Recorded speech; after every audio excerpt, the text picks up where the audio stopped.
प्रश्न किया था हमसे बाहर, इन्होंने कहा आज हमारा मन संसार की तरफ जा रहा है, मतलब काम आदि दोषों से युक्त हो रहा है। वो इसलिए कह रहा हूँ कि अपने सब साधक है इसी लाइन के हैं। तो मान लो तो अपना अंतःकरण खोल के सामने रख दिया, अच्छा साधक है, अच्छी बात है। कोई साधक अपने गुरुजनों से यदि अपने मन की बात कहे तो अच्छा रहता है। तो बाहर गए, किसने कहा आप जानो हमारा मन जो है सजा रहा है। तो हमें सावधानी ये रखने की मन न जाए ऐसी बात नहीं है। मन तो जाएगा, जब तक पूर्ण रूप से पवित्र नहीं हो जाता तब तक मन संसार की तरफ जाएगा। संसार की तरफ जाए तो जाने दे, विचलित ना हो। मन जाए तो जाने दो, चाहे जितनी उड़ान भरे मन, बिना तन के कुछ कर नहीं सकता।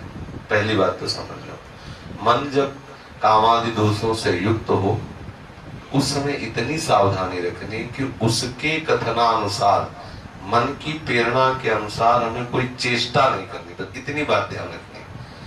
और इस समय ऐसी स्थिति में एकांत सेवन न करें, सदैव संतों के बीच में रहे, क्योंकि एकांत में होने पर मन हावी हो सकता है। नए बच्चे, नए साधक, मन पूर्वकृत किए हुए कर्म का स्मरण कराता है और उस सुख की तृष्णा प्रकट करके विवश करता है संसार की तरफ। साधक को चाहिए उस समय उदासीन होकर के नाम सुमिरन करे। यदि नाम सुमिरन न मन बन पावे, मन है उद्दंडता कर रहा है, तो बस इतना देखता रहे कि मन के अनुसार क्रिया न बनने पाए। वो थोड़ी देर के लिए आएगा, ये बराबर स्थिति नहीं रहती। जैसे भजन की कभी कभी ऐसी रसमय स्थिति आती कि लगता है काम बन गया, लेकिन वो बराबर नहीं रहती, वो फिर हट जाती है। ऐसे ही जब हमारा मन गंदा भाव अंदर प्रकट करके विचलित करता है, तो उस समय सबसे पहले धैर्य साधक को यह रखना चाहिए कि स्थायी वृत्ति नहीं है, आई हुई है चली जाएगी, घबराने की जरूरत नहीं, एकदम तन्मय होने की जरूरत नहीं कि हाय हमारा मन वैसे दोष से युक्त हो गया, अब क्या होगा, कुछ नहीं। कभी गर्म हवा चलती, कभी ठंडी हवा चलती, आ गया है कामादि दोष मन में आ गए, संस्कारवश, स्वभाववश, संगवश, भोजन, कहीं न कहीं कोई त्रुटि होती है, कहीं न कहीं प्रमाद होता है, ऐसी वृत्ति आया चला जाए। उसके प्रति इतना महत्व न रखे कि आय आय मच जाए हृदय में। अगर उसके प्रति तन्मयता करोगे तो क्लेश का अनुभव होगा। तो हमें ये सावधान रहना है कि उसके अनुसार क्रिया न हो और उसके प्रति कोई महत्व बुद्धि न दे। और भयभीत होने की इसलिए जरूरत नहीं कि मन में इतनी सामर्थ्य नहीं है कि वो क्रिया के बिना हमें नष्ट कर दे, उसमें इतनी सामर्थ्य नहीं। क्रिया होने न पाए इसलिए साधु समाज में रहे, संतों के संग में, साधकों के बीच में रहे, तो क्रिया बनने नहीं पाए। और क्रिया ना बनी तो मन धीरे धीरे धीरे वो अमना होने लगता है।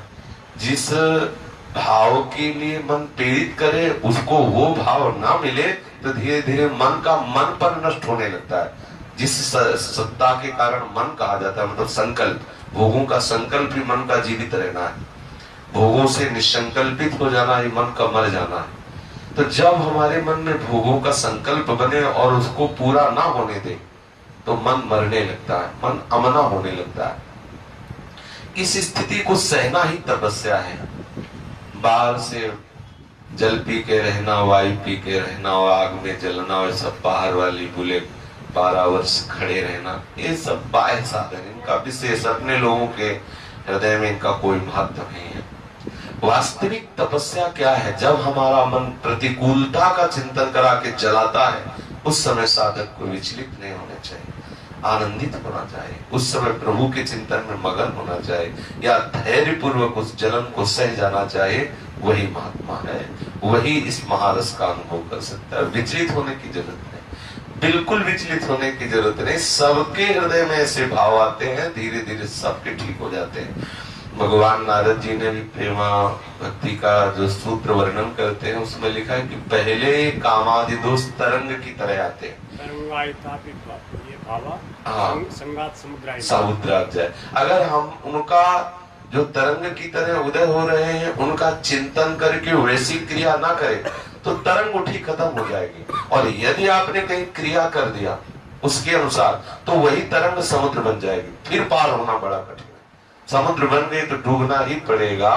इसलिए साधक को जहां देखे मन में कि काम आदि दोषों की वृत्ति आ रहे, तो जब शत्रु सामने हो तो अगर घबरा गया तो योद्धा किस बात का हो, तो मारा जाएगा।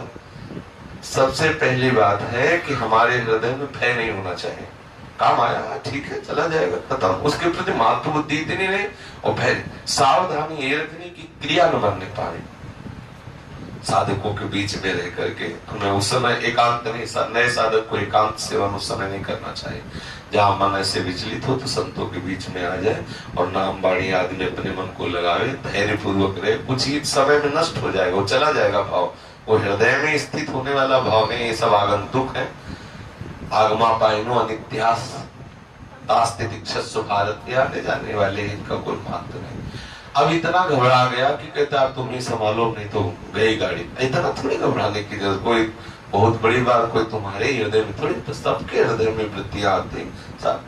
तो साधक यहाँ धैर्यवान रहे, कभी विचलित न हो, कभी भागे ना। ऐसा ना हो कि भागे कि अब क्या करना है, अब हमारा मन तो बड़ा गंदा हो रहा है, ये नहीं। धैर्य आया है, मन में आया, आई वृत्ति चली गई, तब आप देख लो, कुछ ना करो तो चली जाएगी, स्थायी यहाँ कुछ है नहीं। बड़ा वेग आ रहा है, तो कुछ देर धैर्य पूर्वक अपने को बचा रखो, अपने आप को निकल जाएगी वृत्ति गई। एक बार जितनी वेग से आएगा, यदि आपने उसके अनुसार क्रिया नहीं होने दी तो थोड़ा अगली बार कम आएगा, फिर और उससे कम आएगा, फिर धीरे धीरे धीरे, फिर एक दिन ऐसी स्थिति आती है कि स्फुरण हल्का सा खत्म, फिर एक दिन होता है कि ऐसा भाव ही खत्म हो जाता है। ये भाव ही खत्म हो जाता है कि ऐसा भी कुछ है, वो मन पवित्र होकर प्रियालाल के चरणों में लग जाता है। इसलिए साधक कभी घबरावे ना, कभी भयभीत ना हो, दृढ़ता पूर्वक अपने मार्ग में चले। वो आया है चला जाएगा, उसके प्रति कोई महत्व बुद्धि न करे, वो बिगाड़ेगा तभी जब आप उसके अनुसार क्रिया करें।